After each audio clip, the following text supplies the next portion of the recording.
आज़ादी की लड़ाई की बात होती है तो हम कई बड़े नाम जानते हैं। लेकिन क्या आपने कभी ध्यान दिया है कि इतिहास के पन्नों में कुछ ऐसे महानायक भी हैं जो शायद पीछे छूट गए? आज हम एक ऐसे ही अनसंग हीरो की कहानी में उतरने वाले हैं। एक ऐसे क्रांतिकारी जिन्होंने जमीन से जुड़े किसानों की आवाज को ऐसी बुलंदी दी कि आगे चलकर आज़ादी के संग्राम का रुख ही बदल गया। तो चलिए बिना किसी देरी के इस रोचक ऐतिहासिक सफर को शुरू करते हैं। तो चलिए इस चर्चा की शुरुआत एक बहुत ही बड़े और दिलचस्प सवाल से करते हैं। आखिर भारत में किसान आंदोलन का जनक यानी father of the Indian peasant movement किसे माना जाता है? सोचिए जरा, जब हम देशव्यापी किसान आंदोलनों की नींव रखने की बात करते हैं, किसानों को एकजुट करके उनके हक के लिए खड़ा करने की बात करते हैं, तो ये श्रेय आखिर किस शख्सियत को जाता है? ये एक ऐसा सवाल है जो हर इतिहास प्रेमी को जरूर पता होना चाहिए। और इस सवाल का बिल्कुल सही जवाब है महान क्रांतिकारी विजय सिंह पथिक।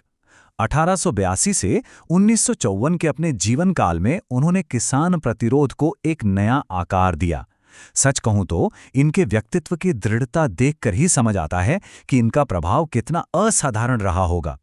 इन्होंने सदियों से शोषित किसानों को यह एहसास दिलाया कि भाई तुम्हारी असली ताकत तुम्हारी एकजुटता में है, और उन्होंने जो नींव रखी उसने आने वाली कई पीढ़ियों को प्रभावित किया। अब आगे बढ़ते हैं और देखते हैं the origins of a revolutionary, यानी इस महान क्रांतिकारी की शुरुआत आखिर कहां से हुई थी। यहां इस विजुअल पर ध्यान दीजिए, ये बहुत ही रोचक कॉन्ट्रास्ट है।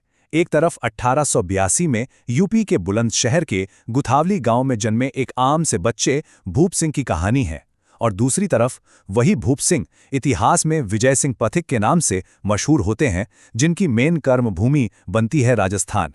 है ना कमाल की बात?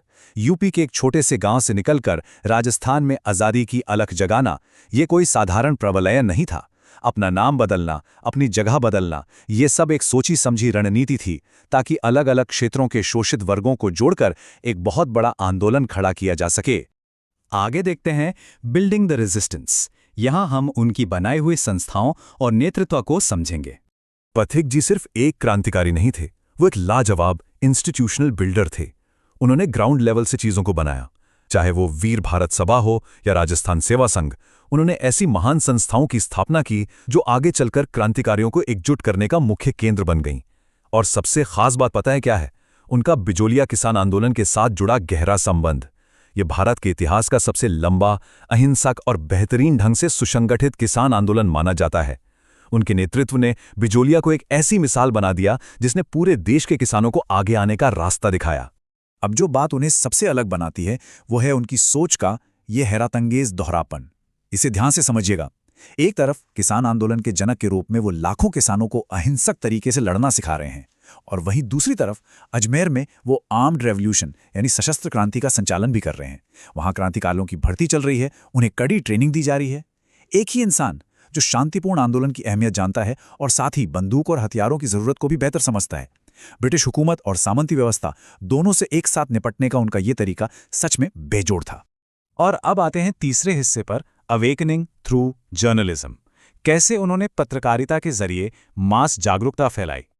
आपको तो पता ही है उस दौर में मास मीडिया और अखबारों की ताकत क्या होती थी। पथिक जी ने पब्लिक अवेकनिंग यानी जन जागृति फैलाने के लिए इस ताकत का भरपूर इस्तेमाल किया।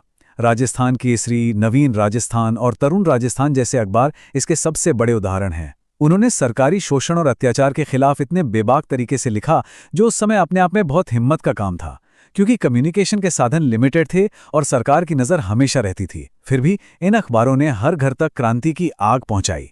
उनका सीधा सा मानना था कि जब दिमाग जागरूक होंगे तभी क्रांति सफल होगी।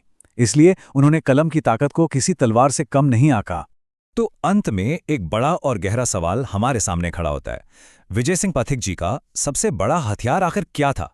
क्या वो उनका कमाल का किसान नेतृत्व था जिसने देश को एक सुसंगठित आंदोलन दिया, या फिर उनका सशस्त्र क्रांति का वो मॉडल जिसमें उन्होंने युवाओं को लड़ने के लिए तैयार किया, या फिर उनकी निडर पत्रकारिता जिसने लाखों लोगों की सोच को झकझोर कर रख दिया।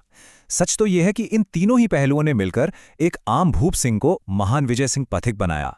उनकी विरासत इतनी बड़ी है कि आज भी हमें ये सोचने पर मजबूर कर देती है कि समाज में बदलाव लाने का सबसे शक्तिशाली माध्यम क्या हो सकता है। एक ऐसी कहानी जो हमेशा प्रेरणा देती रहेगी।